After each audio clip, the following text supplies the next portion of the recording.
when war rages between species or people, when destroyers take one step too far against the afflicted, when even diplomacy breaks down between nations that are so advanced, when hatred is seeded into the very fabric of the living. That is when worlds begin to break. Heightened discrimination, the cycle of victors praised, followed by those that suffer losses seeking retribution, the literal wasting away of the world itself, along with natural life and resources within it as a result. And above all, the controlling forces behind the scenes that orchestrate everything from the start and maintaining it, aiming for an end that to all others isn't in sight. We've seen this time and again in stories told, and when it comes to the worlds and stories of Xenoblade, they absolutely endure these trials. And yet, no matter the world's suffering, there will always be the people that desire better. But amongst all these freedom fighters, can they really be the ones who bring the long-term answer to usher in the new era? All of these components and complexities is what brings about what these kinds of worlds truly need to go beyond the barrier.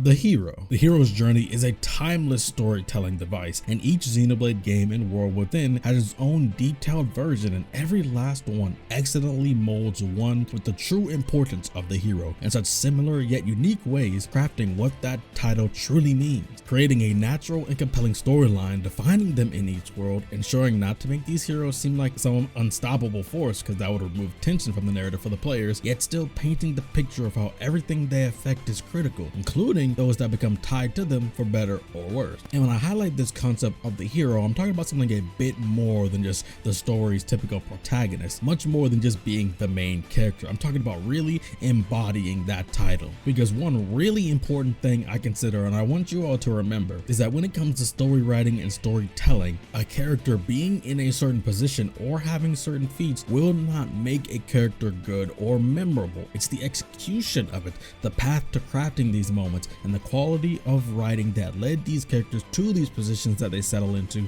that decides whether they truly deserve it, earn it, and whether that has value or impact. The character should always be the driving force of the narrative, always pushing it forward, making it feel real, creating that immersion, thus making it all believable. And that's when the hero can truly flourish. A narrative should never have to drag a character along or give a character handouts to get to a certain point. And we can start with Xenoblade 1. So how does the hero shine and express through Shulk, a mechanist boy who lived a good life, but not without its stress early on due to the threat of the mechon on their lives, and was able to live in peace for many years under the impression the fighting was all but over, spending much extra time researching the legendary Monado, unknowing of the legend that would be tied to him and already was through Shulk. As such, experiencing a rude awakening with the heavy resurgence of the mechon with a new form, the face units introduced by the menacing metal face, leaving their only solace, the Monado, seemingly fully defended against right after he just now has inherited it. The loss of his childhood friend and lover soon after, his journey beginning as one of seeking out revenge first and foremost, not just for him or for Fiora, but for everyone that has been lost to the mecon's deeds. This sword began a legend for him. When it comes to his arc of a hero, he faces many obstacles even outside the mechon. He faces his own stilled hands, his fear of the visions and what may happen if he tells anyone, or if he wonders if anything can be done, and also literally fighting himself essentially because of a deity-like being. But what makes the execution of Shulk's version of the hero so potent is the focus of how he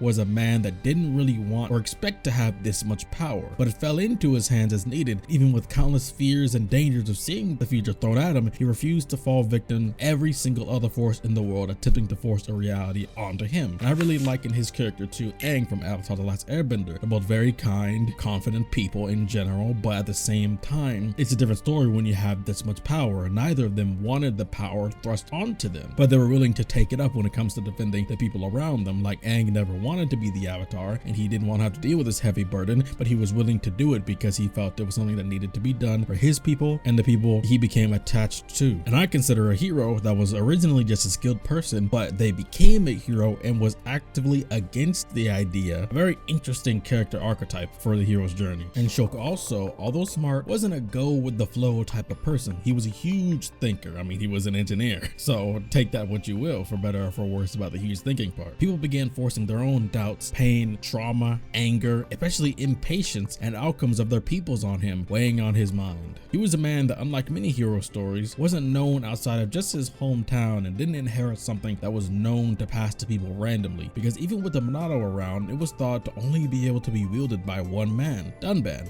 who at this point was a chiseled veteran. So to trust a young adult man to hold all these responsibilities, it left him to be pushed and subject to attempted manipulation to try and prevent Shulk from becoming a threat to them or wanting to take the power of the Monado into their own hands because they thought they could do better. Shulk's hero's journey is about taking life, the world, and the future into his own hands, even if he feels like this wasn't meant for him and he was just a pawn. Even if he feels someone may be able to do better, or even if he wasn't a fighter, he had to evolve. He had to step up. It is his now, and he had to make it his own and be the one to do right. And even if he had people around to support him, only he alone at the end of the day had the final say to what goes down, as he had to become a leader, not just to his supporters, but a spearhead for the whole world. Even if it meant sparing those many, including him, used to see as enemies, to find the truth of it all, even when so much of it was against him. But he also wasn't too trusting. Many heroes inherently tend to be written to spare or not kill, where Shulk began as somebody who would do anything to satiate his desire for revenge. And even if not desiring to kill, not fearing it if it came down to it, was what Shulk was more like, or just going as far as possible to stop an enemy's threat without killing them. Shulk embodies a hero of true balance, as he had to both gain and lose things as part of himself and his journey. And then when it comes to Xenoblade X for a bit, it's probably the most similar to Xenoblade 1, but also the most unique. Because even when it comes to it, due to a majority of the species getting wiped out and then being chased and forced to land on Mira, in this case, a special military force is what was needed to speed up the process of establishing this new land as a home, in alliance with the government officials and technological advancers, finding survivors of the crash, establishing a governing body, supplying the citizens enough living space, creating jobs, and just an overall cemented society in this new world. If anything, like I said, this is the most similar to Xenoblade 1 because of the massive war occurring between species that destroys worlds, but also the most different where there isn't technically a flagship Xenoblade, quote unquote, if you want to call it that, where the game will be based around, you feel me? It likes more of the usual in the series that initiates the hero's journey, even though it has its own version of the hero's journey. There's a created character MC instead of a normal MC, and the best I can honestly say is the group narrative of this game and their development together really is most similar to Dunban's character in general. Very adamant, strong soldiers that are there to do the right thing to protect the lives of the people and the world while helping to advance societies, but they also know how to think outside the box, and that's what set themselves apart. And due to the level of extreme threat, they have to grow beyond the typical duty of soldiers, even more so, even beyond how advanced they are and how forward thinking they are. The just following orders method is something that some had to outgrow heavily, and then the days of allowing political figures that are living completely different experiences, safe and secure, pushing things in certain directions for their own gain and profit,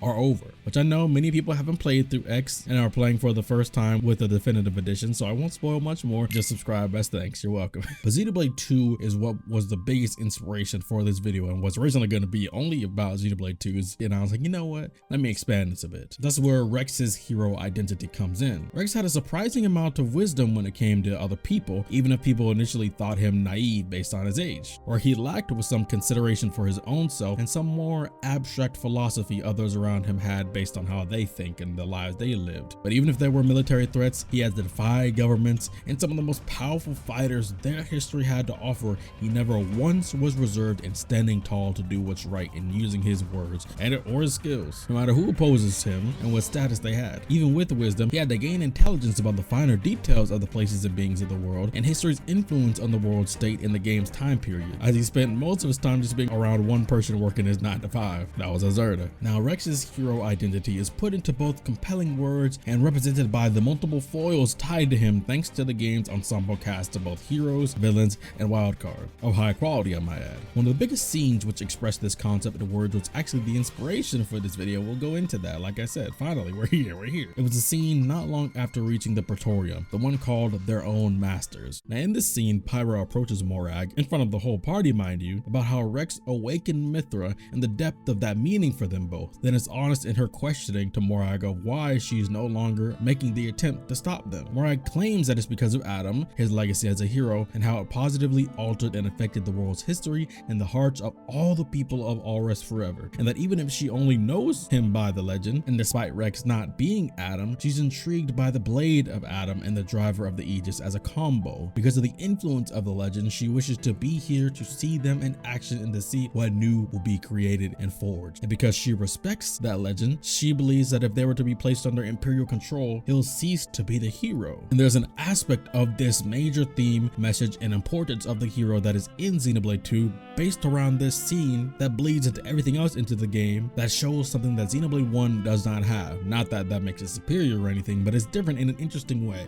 It's different in the fact that it is entirely empowered by the position of the world relations in Xenoblade 2. Now what I mean by that is, in Xenoblade 1, not only are there only two massive titans, the Bionis and Mechonis, that are home to the Homs and the Machina. And of course the Bionis has some other species, you know, but even on the Bionis itself, there's a big issue that since peace was allowed by the Battle of Sword Valley's end, followed by the Mechon's calculated sneak attacks on certain regions' colonies of the Bionis at certain times, communications between these colonies became almost non-existent. That on top of both the fact that Homo's populations had lessened, the Nalpon were mainly business affiliated outside of their region and peoples, and that not in war-based affair, mind you, and then the High Intia that secluded themselves so much to the point some people thought they were just a myth. Point being, the unity and connectivity of the world of Allrest is something that Xenoblade 2 had during the game's time period. There was a layer of connection that Xenoblade 2 had that Xenoblade 1 did not have for a good amount of its runtime. Meaning, when it comes to how an actual hero is portrayed, it can be very different.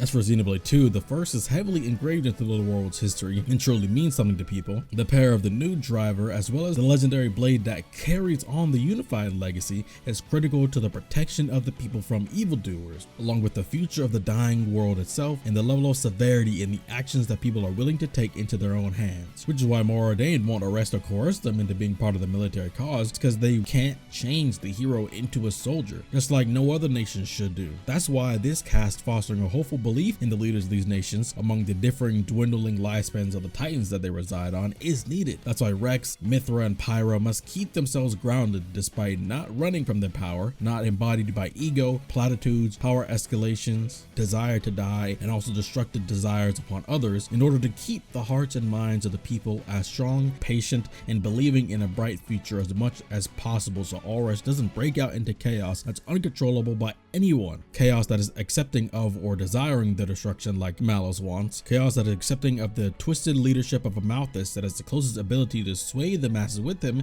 as he is the praetor as well as the only other driver of an Aegis, essentially being the only other equal to Rex's potential. And that is a huge foil that I'd like to talk about in another video, so go ahead and subscribe so you guys can see that. I got y'all. They had to create a way for not just the nation's leaders, each and every normal person and blade, to trust in this passing of the torch that'll usher them all into a peaceful and secure future. Rex's form of the hero was one that had to find a way to keep positive social optics, as well as not doing too much or too little that would get them either killed or losing permanent ground against their many varying oppositions in the declining state of the world and those that would abuse its opportunities, whether it be for profit or for whatever else. He was a hero that refused to allow the prior prejudices, allegiances, individual histories, and sometimes tragic backstories stop him from doing exactly what needed to be done. Not by himself, of course, and not allowing him needing to do justice by his role as a successor negatively impact his sense of self most of the time, his psyche, or his willingness to rely on his allies even if he had to overcome doubt of their connection to him or his ability to fight for them. Because you know, everybody has their moments, and that's what makes characters even better. And when it comes to Xenoblade 3, the concept of the hero is extremely unique, even more so than all the others, for multiple reasons actually. There's the hero that is not defined as primarily one or a pair of people, it's a whole group. And I get Noah and Mira are like the main MCs, which is fine, but Ouroboros couldn't be done without all 6 of them, so that part's not relevant. The next reason being that this is the first main cast comprised of all soldiers that have the assignment of a hero forced upon them to where they have no choice but to learn to become something more, and around a time limit, a literal time limit. Past games have had people like Dixon, Otharon, Morag, Elma, but what makes Ouroboros unique is that their soldier identity was ingrained to them from birth and fostered by a manufactured hatred from Mobius. It's low-key an interesting foil, as all this time they had the war of Keves versus Agnes forced upon them from birth, but now they have gained freedom from it, but not in the way any of them would have expected prior. Neither of them won the war, because even their heroism, their hero's journey that they had to go on, was forced upon them too. So they were forced into this war, but now they've been forced out of it too and have another task. The only difference is Vandam only had the power of his words to reach into their hearts, that despite the hate conditioning, each of them has one to be reached emotionally, to goad them into carrying the torch. He could not force them like the consuls and Mobius did. He pushed them by appealing to their values that he could tell that at least Noah and Mio had, which is enough for him to know all of them are capable of it, which is enough to trust them, to make them want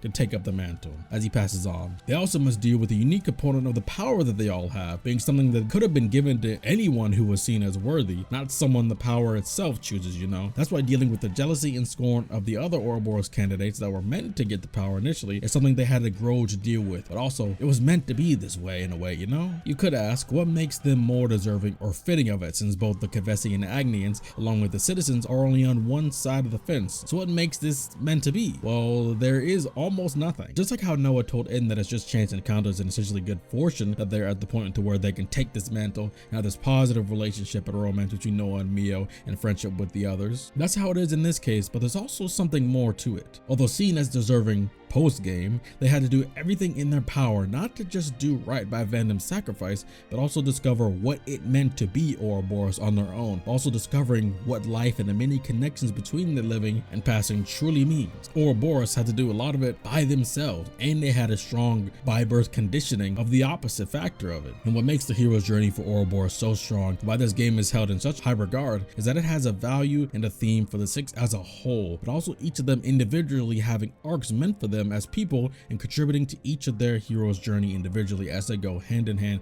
for each person and then into the group as a whole. Noah, though having complex thoughts sooner than most others, had to learn to be more emotionally intelligent to those that were having a harder time than him, because he did understand the emotions. Don't get me wrong, don't start typing in the comments yet, but it was his optimism, focus, and much farther death date that made him more proactive and positive and willing to look at the bigger picture over their personal conditions, for better or worse. So he had to be more aware that people aren't always going to be thinking about the bigger picture, you know. He understood emotions when he got around to confronting other people's, but he had to be able to recognize the severity of them first, which is something he had to learn more, you know. Lance had to overcome giving up all he worked for as a soldier, which was to improve his self-esteem after Yoren gave his life for him when he was unfair to Yoren. So giving that up left him aimless, but he had to learn to grasp for proving his worth not for everyone else, but for himself. Uni had the charisma, emotional intelligence, wisdom, and skill in battle and even outside. But even though she had those things, she paid much less attention to her own struggles, which left unchecked gave her dire anxiety issues. She had to get accustomed to opening up to others about the vision she was having, or the doubts she began to feel, or the fears she was facing, reminding her of her past life. But thankfully, Tyon being so close to her and being able to quickly pick up on her silent cues gave her a lot to calm her down and to re-challenge her fears. Tyon struggled with his feeling of failure to protect people close to him and feared that he may not take action quick enough or pick the right choices to do so again. So he avoided attachments and things outside of duty. He was aware of all of these components of him,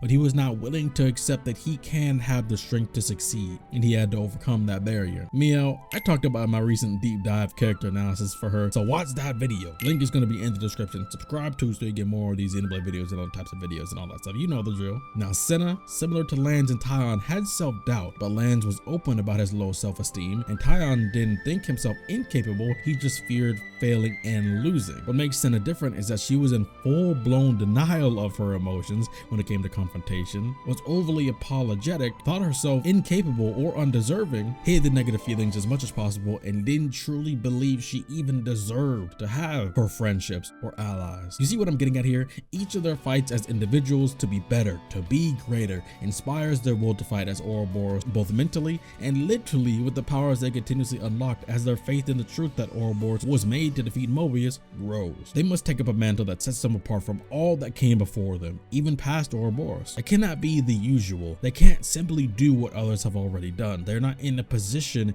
that any have been in prior. They can't just rely on only their experiences and perspectives. They cannot allow sympathy for others that were fighting for their power destroy what they must do out of not wanting to upset somebody. For Xenoblade 3, what creates the need for the hero is overwhelming control, manipulation from birth, and a desirable incentive. And what creates the hero is tenacity, wisdom, perspective, perspective, insight, and proper use of every opportunity in your path, and above all else, the will to never yield. The hero's journey is a universal and again timeless theme and direction that will always have a place, and the distinct concept of the hero versus a typical soldier or normal fighter, a warrior, a pioneer, or a spearhead is a big difference. And I will never get tired of how Xenoblade portrays these characters and their wonderful stories, you know, as long as I continue to write them well, that is. Of course, nobody gets a pass, but Monolith Soft, you have my trust right now. Keep on cooking back there. Thanks for watching. Subscribe if you aren't. It's quick and free, and we'll keep you in the loop of my upcoming Xenoblade content and more. Put hashtag hero on your comment as a secret code if you made it this far, and thank you if you did. Check the links to my other social media like my Twitter for on-the-fly updates, as well as my Twitch for original series that will not be over here streamed on YouTube. Some of them will only be edited down as videos, so follow me there. Take care of yourself wherever and whenever you are, and see you next time.